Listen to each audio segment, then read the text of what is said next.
Hello అండి, ఇక్కడైతే రవ కేసరి బదులు సేమియా కేసరి అయితే చేస్తున్నాను. సేమియా కేసరి స్వామివారికి శనివారం రోజు ముడుపు కట్టుకుందాము అని అనుకున్నామండి. ఇంకా ప్రసాదం కింద పొంగల్ చేసామంటే అయిపోదు, ఇంకెట్లాగో అన్నం అవి చేసుంటాం కాబట్టి నేను ఇక్కడ కేసరి అయితే చేస్తున్నాను. ఇక కేసరిలోకి మామూలుగా కొంచెం నెయ్యి వేసుకొని సేమియాలని దోరగా వేయించేసుకొని సరిపడా ఎసరు పోసుకున్నాను. అవి బాగా ఉడికిన తర్వాత మనం తినగలిగే అంత స్వీట్ని పంచదార అయితే వేసుకున్నాను. తర్వాత మీకు ఇష్టం ఉంటే వేసుకోండి ఫుడ్ కలరు, లేదంటే ఏం లేదు. నేనైతే కొంచెం లైట్గా ఎల్లో ఫుడ్ కలర్ అయితే వేశాను. అంటే ఇంక ఇవాళ స్వామివారికి పెట్టుకుందాము, పిల్లలు 1 వీకే ఉంటామని అన్నారు. ఇంక ఈ 1 వీక్లో మళ్ళీ నెక్స్ట్ శనివారం పిల్లలు వెళ్ళిపోతారనమాట.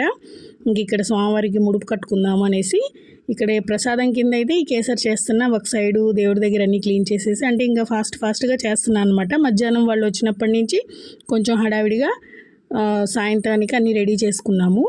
ఇంక ఇక్కడ కేసరి అయితే ప్రిపేర్ చేసేసిన తర్వాత స్వామివారికి నైవేద్యం అది చూపించేసి ముడుపు కట్టుకుంటాము. ఎలా కట్టుకుంటాము ఏంటి అనేది నెక్స్ట్ వీడియో పెడతాం.